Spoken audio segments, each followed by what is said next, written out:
Tayong sasakyan sa matagal ko na hindi nagbibideo pero ito ngayon babalik tayo. May bago tayong sasakyan, Nissan Banit.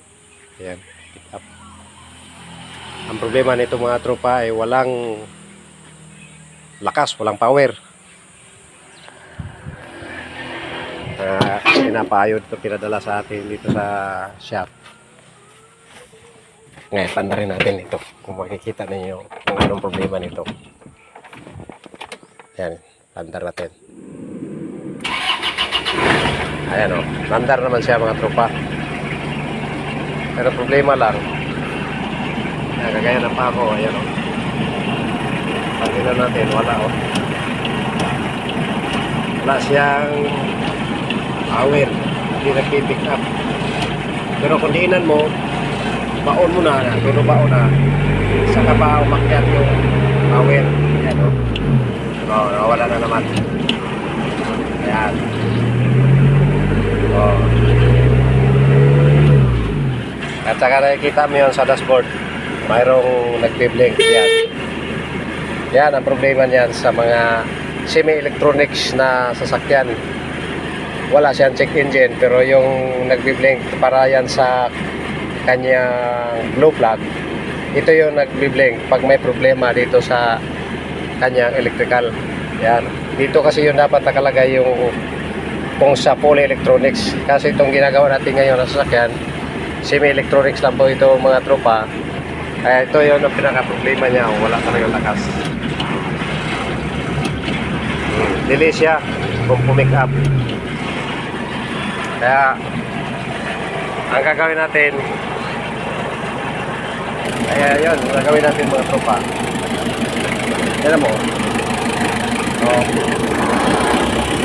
walang lakas.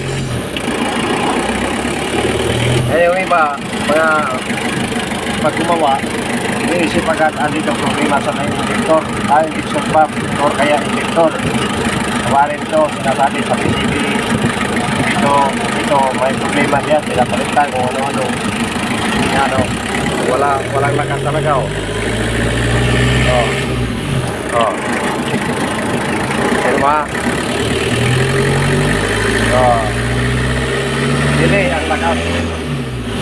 Okay, ito, wala.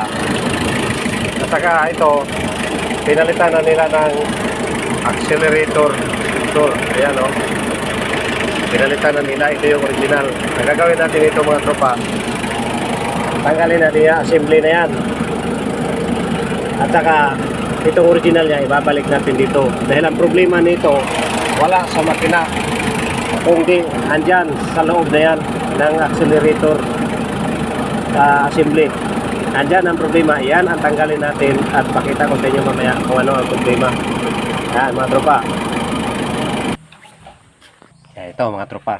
Yan, tanggalan natin itong accelerator cable assembly. Ayan.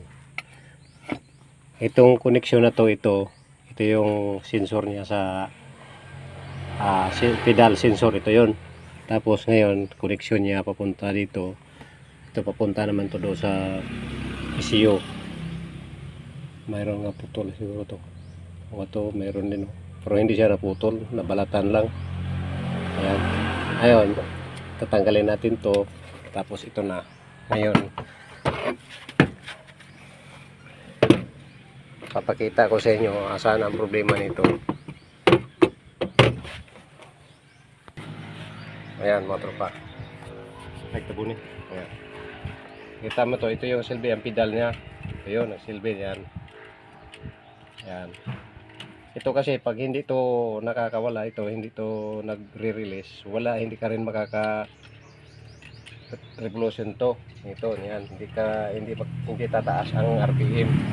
Pag hindi ito itong switch na to. Ngayon, ang problema nito, ito naikabit na ito, ayun, wala nga siya sa kabilang bolt. Yan ito siya, kita dito, ito yung original. Ayan ito ni-replace, pinalitan na nila yan. Tapos ito ang original niya, babalik natin to. Nakikita nyo to pag inaapakan ko itong pedal. Ayan, umaangat yan. Ayan. Kita mo, nadikit dito. Ayan. At napapansin nyo may butas. Ito ang problema ngayon mga tropa. Dapat kasi yan, mga kasing kapal ito. Yan, mga ganyang kakapal. Dapat kasi yan, ito, hindi sagad yan. Mayroon tong rubber dito, stopper. Ito dapat, ganyan lang siya kataas. Yan.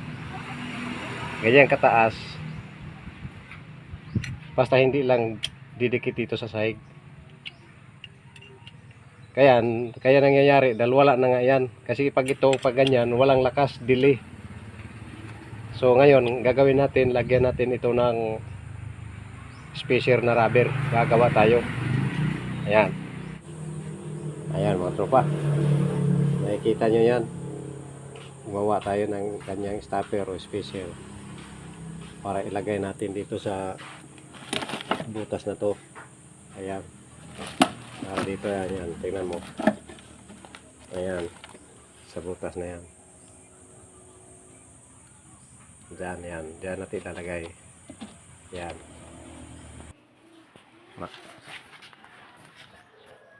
Ayan na mga tropa. Ay, kabit na natin ang kanyang spacer. Tingnan mo. Ayan, pag inaapakan, ayan o. Kita niya to. Mayroon na siyang spacer. Bali, ang kapal niya 6 mm ang ginawa nating spacer mga tropa. Ayan, ito natin. Bali, itong spacer na to, rubber ito, guma ng gulong. Ito, binilog natin. Tapos, nilagyan ko ng buntot para ipasok dito sa butas. Kaya yan, naglalak na yan. Ayan o. Ngayon ito, palitan natin to, itong original, ibabalik natin to. Kasi pinalitan nila nito ng bagong sensor sa accelerator. Ganon pa rin. Kaya ibalik natin to ang kanyang original. Ayan, tanggalin natin. Ayan, ito yun. Ito yung original.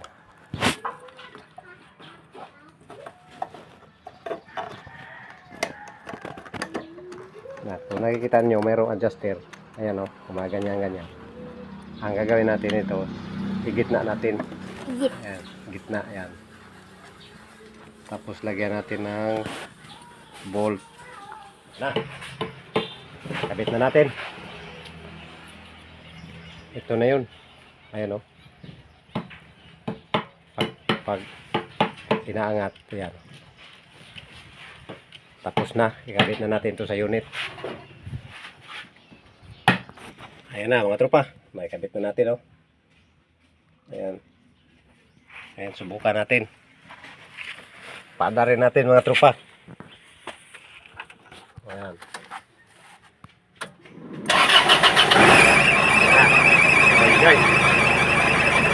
Ayan, Bill. Adjust na tayo. Ayan, subukan natin. Ayan mo. Ayan pa. Ayan o.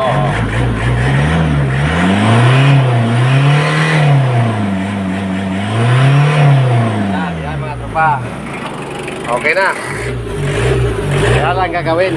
Ang makina nito, semi-electronic Nissan Palit R2S2 ang makina. Ayan. Ayan mga tropa. Ito lang ang problema. Ayan o. Problema yan, naong na. Salamat mga tropa.